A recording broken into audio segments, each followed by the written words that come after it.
Bismillahirrahmanirrahim. Assalamualaikum warahmatullahi wabarakatuh. Perkenalkan, nama saya Nur Fatihah Hijrah Ramdan, NIM D1B1200019, kelas B, jurusan Agroteknologi Fakultas Pertanian, Universitas Halu Oleo. Di sini saya akan memaparkan jawaban saya mengenai soal yang telah diberikan. Nah, langsung saja soal nomor 1 yaitu jelaskan faktor yang menentukan pendekatan untuk menentukan sampling tempat. Nah, di sini terdapat 3 jawaban. Yang pertama itu bentang lahan. Bentang lahan merupakan bentangan permukaan bumi dengan seluruh fenomenanya yang mencakup bentuk lahan, tanah, vegetasi, air, udara, bebatuan, dan energi serta manusia dengan segala aktivitasnya yang secara keseluruhan membentuk satu kesatuan. Yang kedua, lokasi.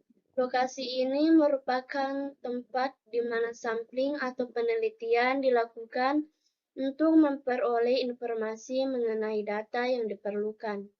Yang ketiga, titik sampel, di mana titik sampel ini merupakan semua anggota dari ruang sampel, dan titik sampel ini merupakan suatu hasil dari percobaan.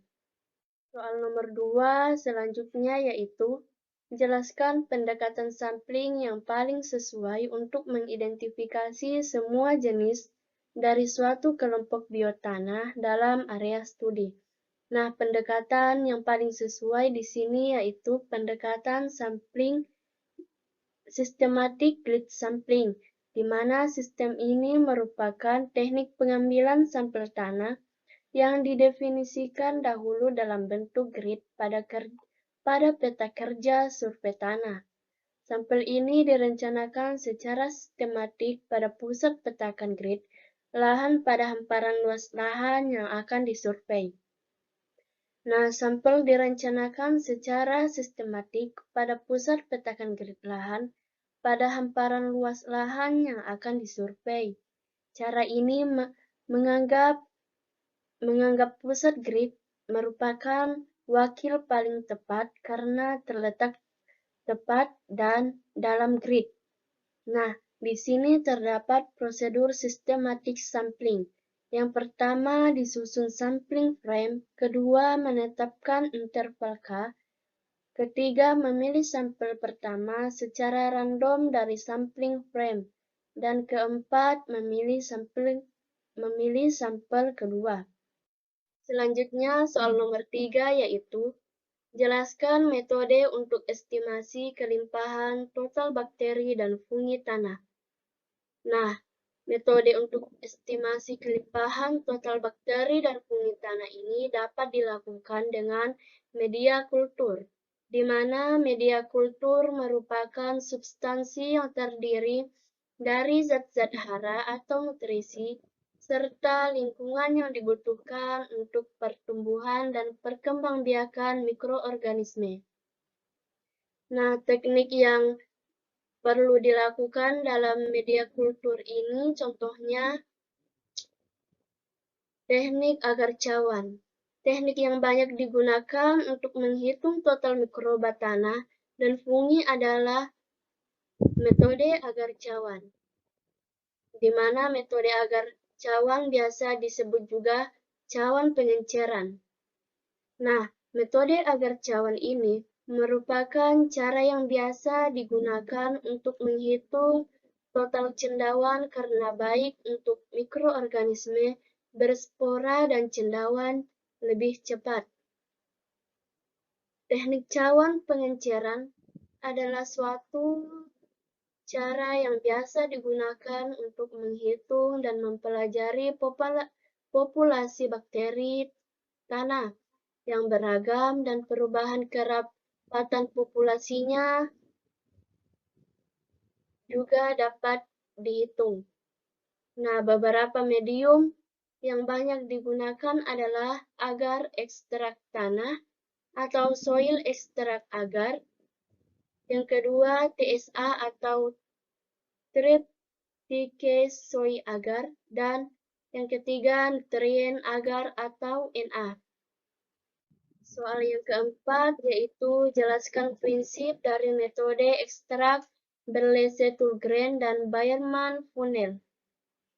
Nah, metode Berlese-Tulgren memiliki prinsip dasar aparatus Berlese-Tulgren, di mana organisme tanah merespon pengurangan kelembaban yang disebabkan oleh peningkatan suhu di serasa atau tanah dengan bermigrasi ke bawah sampai akhirnya jatuh melalui kain kasah ke dalam wadah penerima yang menempel di dasar corong dan berisi bahan pengawet. Nah, alat ini terdiri atas corong yang bertindak sebagai tutup dan sekaligus sebagai dudukan lampu atau bohlam, saringan dan botol penampung yang berisi larutan, pembunuh, dan pengawet, polem bola atau fauna tanah lainnya. Contohnya, tanah dimasukkan ke dalam corong dan permukaan contoh tanah disinari dan dipanasi dengan sinar dan panas ini. Polem bola dan acarina akan bergerak turun dari permukaan tanah dan masuk dalam botol penampung yang berisi larutan pengawet. Selanjutnya, soal nomor 5 yaitu jelaskan metode estimasi kelimpahan protozoa. Nah, metode untuk mengukur kelimpahan protozoa telah diklasifikasikan sebagai langsung atau tanpa kultur dan tidak langsung atau kultur, di mana langsung atau tanpa kultur merupakan pencacahan sel aktif. Tanpa kultur adalah salah satunya pendekatan untuk memberikan yang andal perkiraan kelimpahan in situ dari protozoa aktif, yaitu non-kista. Yang kedua, tidak langsung atau kultur. Nah, dengan menggunakan metode ini, pertumbuhan beberapa amoeba dapat terhambat karena kondisi air yang terlalu basah atau kompetisi dengan protozoa yang lain, di mana penggunaan cawan agar yang mengandung bakteri memungkinkan amoeba berkembang biak dengan baik, tetapi pertumbuhan ciliata terhambat karena ciliata membutuhkan lapisan air yang lebih tebal di atas permukaan agar. Nah, kelimpahan protozoa juga dapat dihitung dengan MPN atau Most Probable Number, yang dihitung dari ada atau tidaknya protozoa dalam biakan yang diperoleh dari serial pengenceran tanah. Nah, metode ini tidak dapat membedakan antara protozoa yang aktif dengan protozoa yang mengkista.